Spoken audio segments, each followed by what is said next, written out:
Hello, it's Jason Patrick, owner of Express Employment Professionals in Nashville, Tennessee. The question I'll be talking about today is what should we do about the new overtime laws? What should we be doing? How do we address it?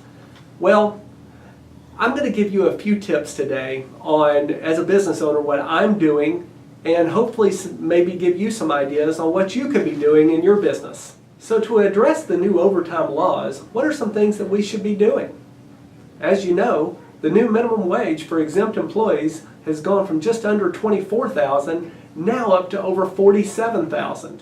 10% of $47,476 can be used for non-discretionary bonuses and commissions. So what are the questions that we should be asking ourselves as it relates to the new overtime rules? First of all, how many exempt employees do we have that are making less than $47,476 in non-discretionary wages? The second thing I would ask is how much overtime is required out of the people that are making less than $47,476. One thing I'm doing is starting to calculate how much overtime is actually being incurred. And then the last thing is what duties are they performing?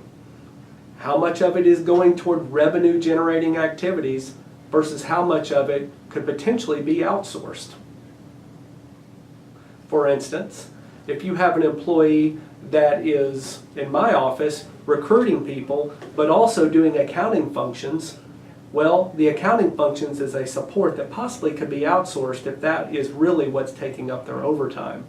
And then could I have this person doing a full-time revenue generating role? So, how are companies such as mine addressing this?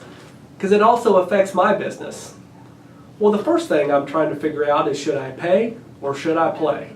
And if I'm going to play by the new rules, that would mean that I take my people up to the $47,000 threshold that the government has laid out. So the thing I'm assessing in my business is, are my key employees at risk?